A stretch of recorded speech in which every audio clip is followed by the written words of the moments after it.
Thank you, Dave, for joining us today. All that you do, that's just a great description. In addition, we have one other person kind of rounding out the trio. Bruce Miller is here with Fullerton Tool Company to talk a bit about what they're doing and how they got into the mix. They've been a great member of ours for many, many years, and I'm going to have Bruce come up and talk a little bit about what they're doing. Bruce. Well, when I got here today, I spent a little bit of time with John, and I just love getting together with manufacturers. I don't think they talk enough about us, the impact we have. But we were talking about the excitement, and part of this program is that build-up. So again, I'm honored just to be here, and great to hear all your stories. So as he said, I'm Bruce Miller. I'm the CFO for Fullerton Tool Company. I've been there 34 years, so I know them well. Patrick Curry is the driver of everything we do at Fullerton Tools, so he would have been here today, but I'm proud to represent the company. Patrick's just a great person. He is why I still get up today and go to work every morning and work hard. He motivates me. He's involved in the community. He is involved in so much stuff. He just gets pulled away too many different ways. So Fullerton Tools is a world-class manufacturer of carbide cutting tools. So we service numerous markets. So we're into auto, aerospace, medical, small engine. Anybody who manufactures usually needs a cutting tool. We sell in North America and internationally. So we do more than manufacture cutting tools. We provide solutions to manufacturers when they're having problems. So we have a lot of technical application specialists that go to work and figure out some of our tools are no better than the competition, but we definitely know how to use them and help our team and go out with our customers, partner with them, and make advancement. I thought I was impressed with this, but after hearing how long John says the MMA has been around, Fullerton has been in existence since 1942. So we've been around for 84 years. It was started by Morgan Arthur Curry and then passed on to his two sons, Morgan and Richard.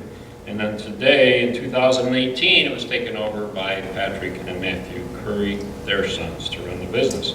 So we are now in our third generation, and we actually have the fourth generation in the building. So it's exciting to see that they want to continue to move forward as a family business with all the mergers and acquisitions. I think it's extremely important to our employees that they know they're not going to be working for a holding company or equity company. They're going to be working for the Curry family.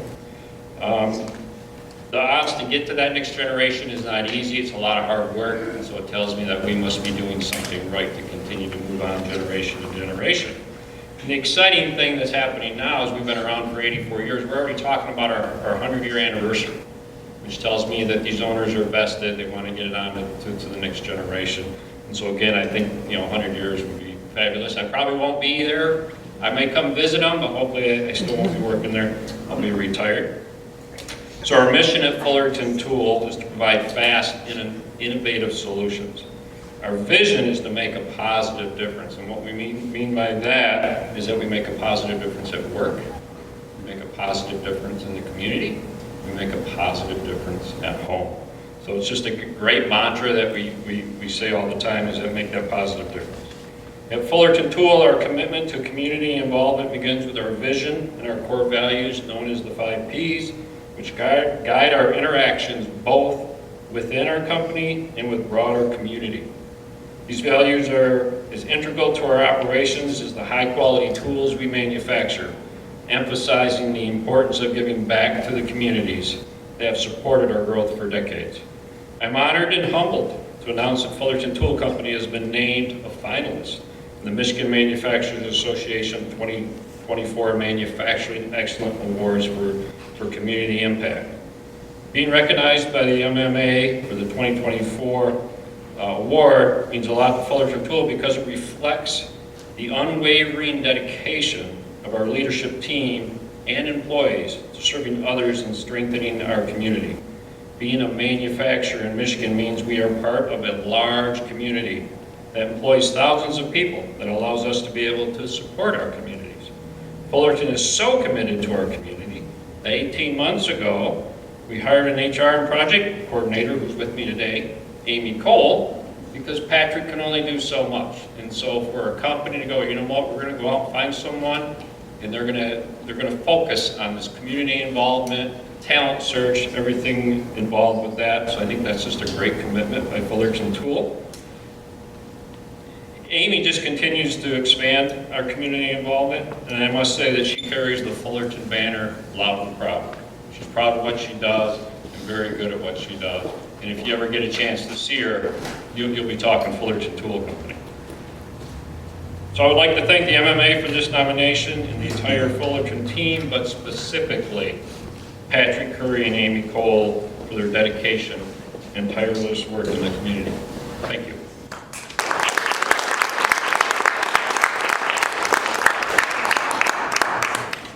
Thank you, Bruce. I have to point out that Bruce serves on our audit committee, so he's keeping an eye on my team and I, making sure we're spending your money correctly. So, Bruce, thanks for your speech and for doing that. I appreciate it. We're going to turn our attention now to the Manufacturing Innovation Excellence Award. This award recognizes a company that has introduced noteworthy innovations to advance the industry. And what we're looking for is that company commitment all the way through its employee base. When I talk to a number of you, and whenever I talk to a manufacturer, the word teamwork and team come up 99.99% of the time. It's all about team and innovation to move forward. In Detroit, Kevin Kerwin and his ultra-talented team, and we think they really are quite talented, they brought life to a game-changing AI-based vision software that helps reduce errors in your process. They did win our 4.0 industry pitch earlier this year, and now they're one of the 3 finalists for the Innovation Excellence Award. And Kevin, if you want to come on up, tell us a little bit. Thank you.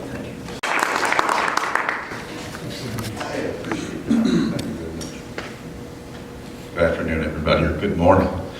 My name is Kevin Kerwin. I'm the founder and leader of a company called Detected AI, located in Oak Park, Michigan.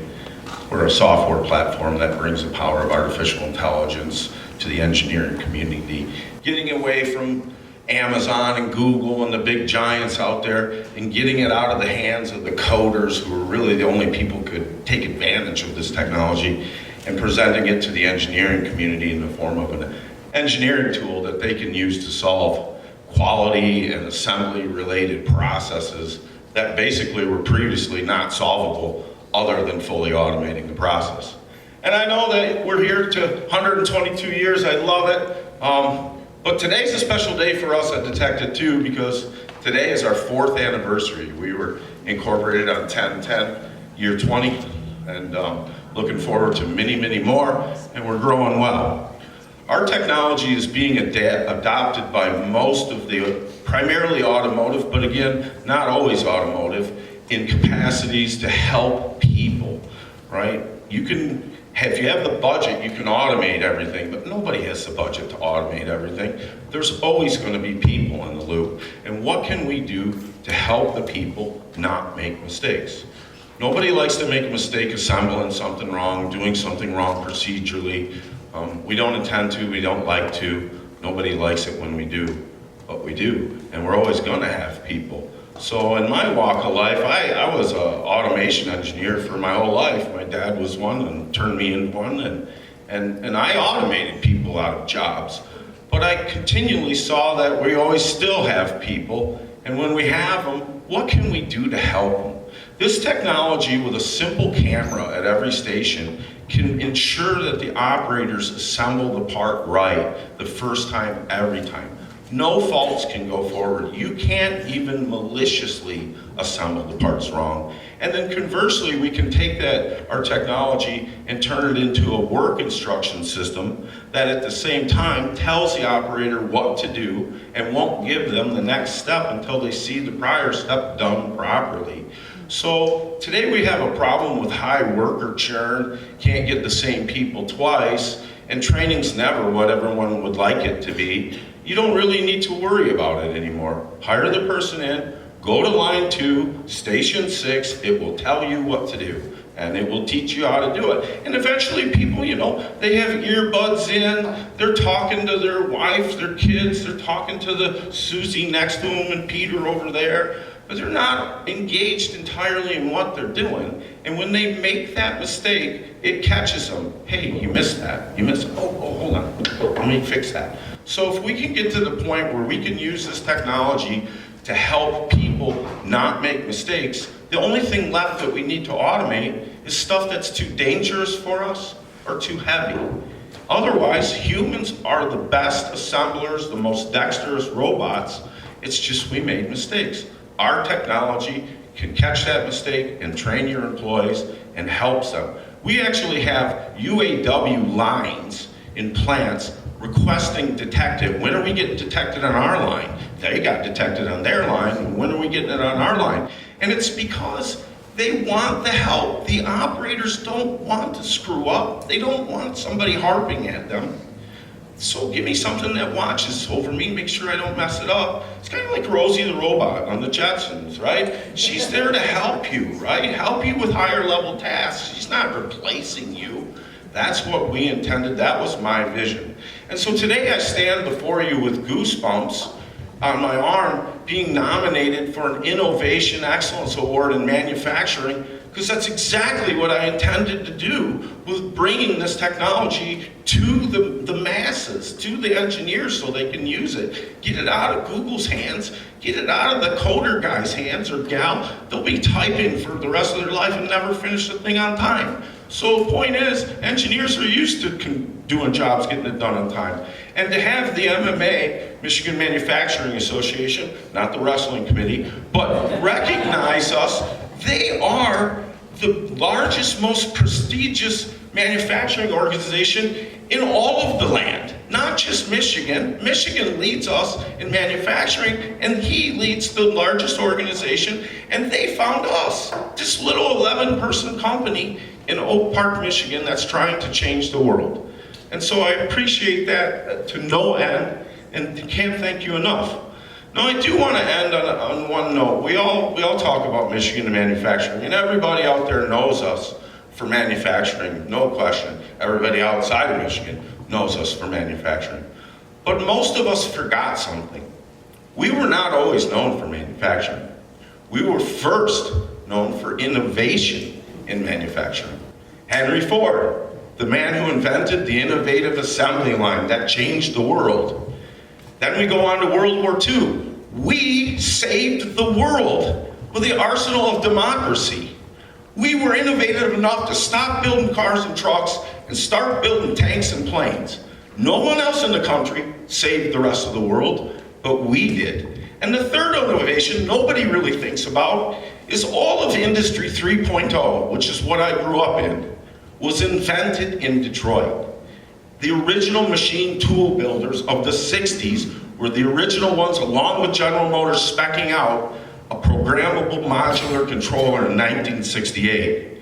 The machine builders in this Pinehurst, in Warren on Pinehurst, developed the first programmable logic controllers that we know as PLCs. And so all of Industry 3.0, its birth was here in Detroit. I'm trying to get us known for the next innovation in manufacturing, innovation in Industry 4.0, and utilize this technology to help us. People need help. We all can use a little extra.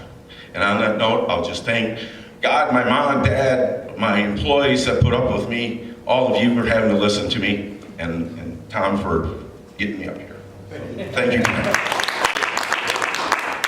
You love manufacturing, eh? Yeah. Not just a Canadian. Our next speaker is committed to reducing food waste, helping undeserved populations, and providing solutions for other manufacturers and their sustainability practices. So Gary and I had a little bit of a chance to speak. I'm so happy, Gary Schuler, you're here. If you'll come up and tell us a little bit about what's going on, I'd appreciate it.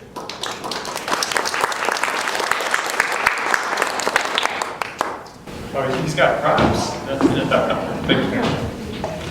Well, first off, Kevin, I just so much appreciate your passion, because that's what's needed in innovation, and when you're starting off, it takes tremendous courage, but you've got to be passionate, and I'm sure your team, so I appreciate that.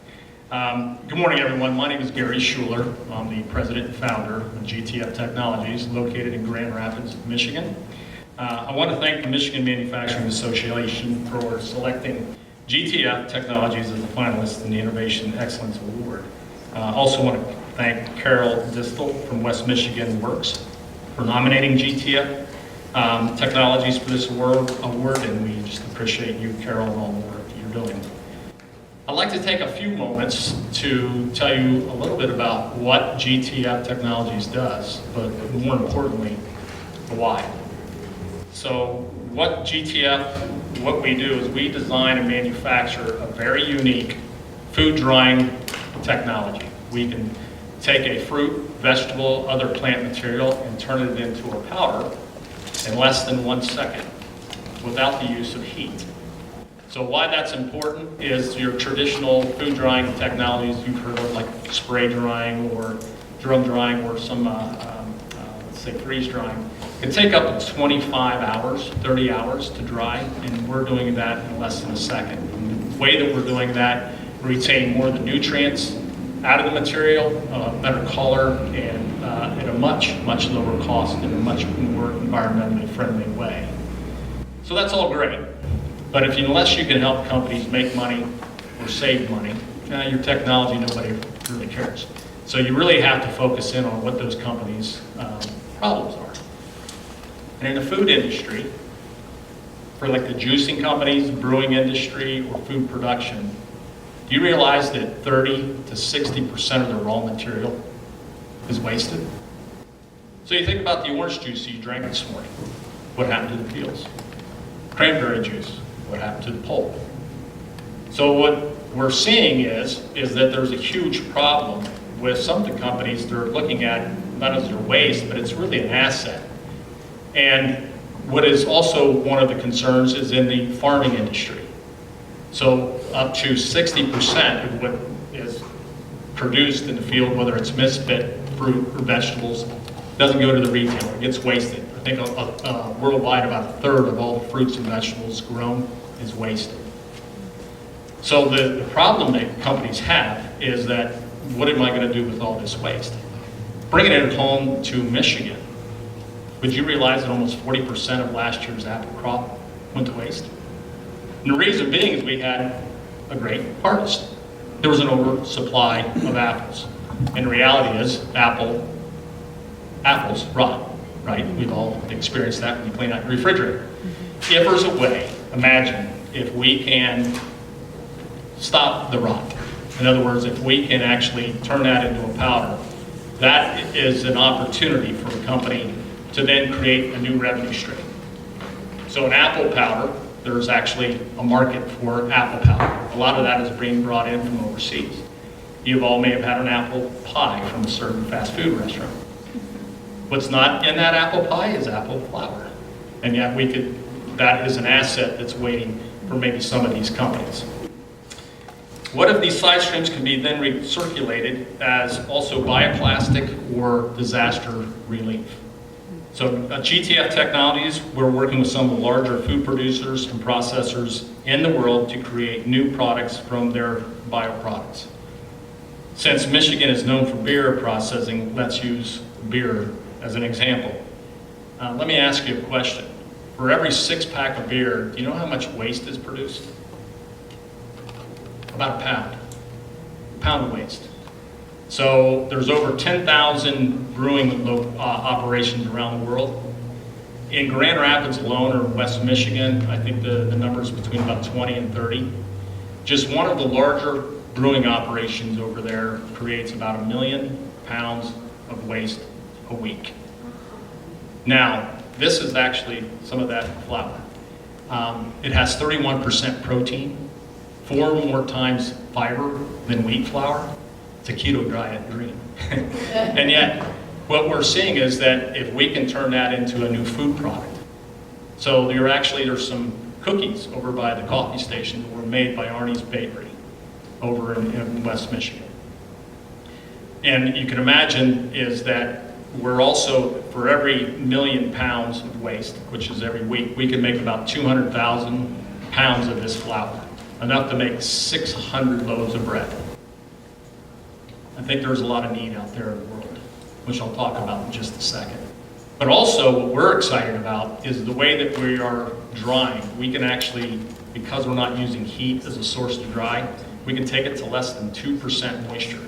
And why that's important is that we're now working with collaboration with other companies. This is actually a fully biodegradable single-use plastic made with 50% of brewer's grade flour that you see up here. This is from last week. This is actually a film. Imagine that your trash bags, that whether it be at the grocery store or in your kitchen, this was made with 50% the brewer's grain material. Same way with the stretch wrap that goes around your pallets. We're also working with Western Michigan University, actually made a paper. So the 12-pack that you get could actually be made with some of the byproduct that was waste that has a direct environmental impact. So for every 1 million pounds that we can maybe convert into a new food upcycled ingredient, that's 80,000 tons of carbon avoided. That's one location, just in West Michigan. My last why here, before I close, is the other sobering fact, is according to the UN, 850 million people on the verge of starvation. 20,000 people, according to the UN, starve every day. It's enough to fill Michigan's football stadium about every 5 days.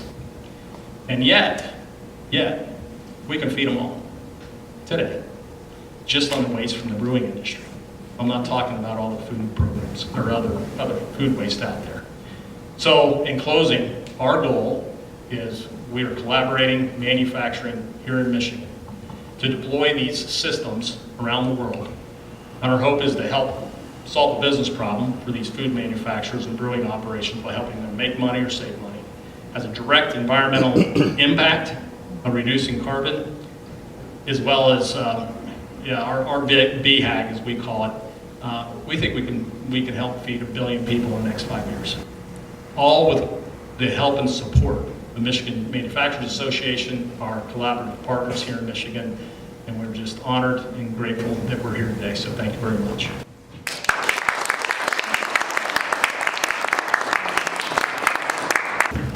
Those are some great innovations, eh?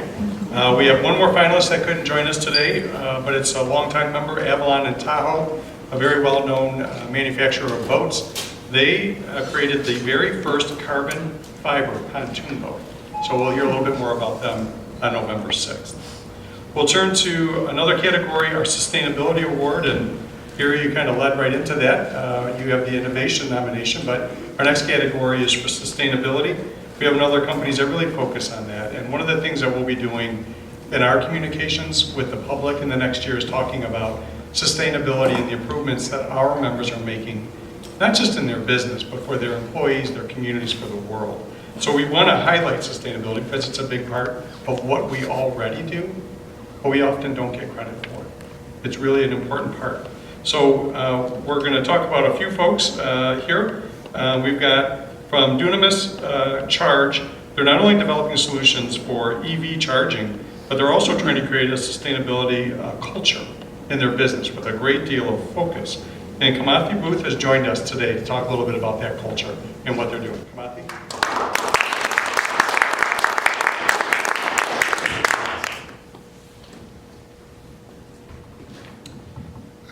Good morning. I think we're still barely morning here. My name is Kamathi Booth. I'm the Vice President of Operations for Dunamis Charge, as well as Dunamis Clean Energy Partners, and I'm here on behalf of our founder and CEO, Natalie King. Dunamis Charge, we manufacture, we actually started the design, development, and prototyping, now manufacturing of electric vehicle charging stations right in the heart of Detroit. We started, really, our roots go back to over a decade, as John mentioned, in sustainability. Starting out in energy efficiency and energy management, helping large commercial and industrial businesses save money on electric bills in areas where we could see sustainability bringing value. And over the course of that time, that led us into the actual design and development of a very common efficient product now, LED lighting. And we began manufacturing LED lighting in 2015. And in 2018, our founder had a vision, and she called me up and told me to meet her at the Coney Island on Monday morning. And on Monday morning, she said, we're going to design electric vehicle charging stations right here in the Motor City, made by people who've been making automobiles for over 100 years. We're some of the most expertise, some of the most experienced engineers and operators in the world are located.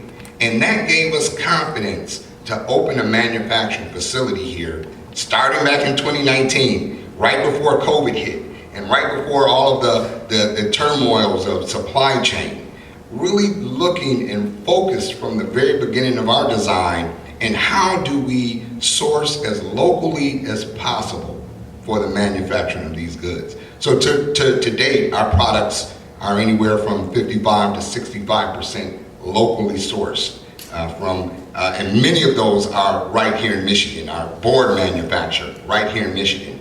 Our enclosures headquartered right here in Michigan. So for us, that's been a very significant part of our journey and really our mission as a company. And that's carried over into our business as EV charging and the workforce development opportunities that come out of that.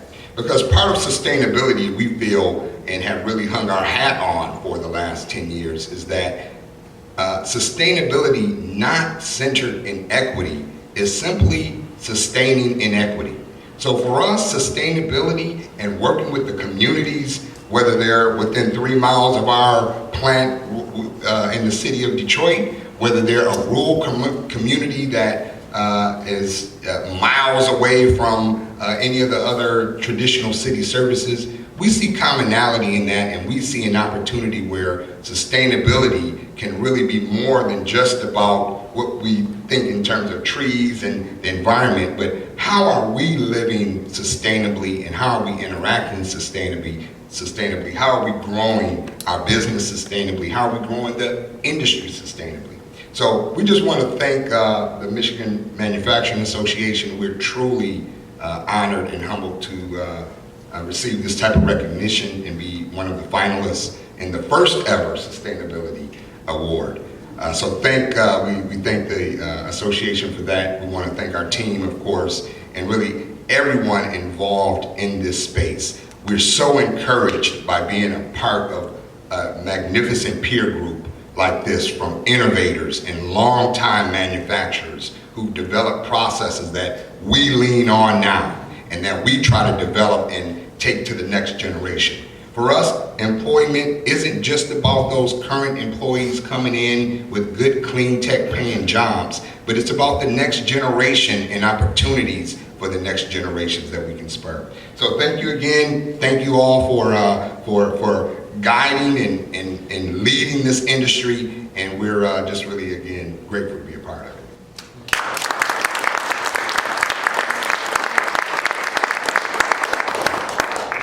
Thank you. Joining Dunamis is also Gerdau Steel. They have what they call an inherently sustainable process in their steel production. They'll be with us on November 6th. And in addition, Holcim, a global leader in building solutions, they weren't able to join us, but they will be with us on November 6th as well. So I'm going to thank everybody for joining us. I do appreciate your time. You all have busy jobs and responsibilities, but thank you for taking a few moments this morning to celebrate our industry. We've got a big deal coming up. We're going to be promoting all of this with the media moving out. Again, that storytelling to the public. And with that, for those of you able to stay, we have lunch afterwards. So thank you again for being here.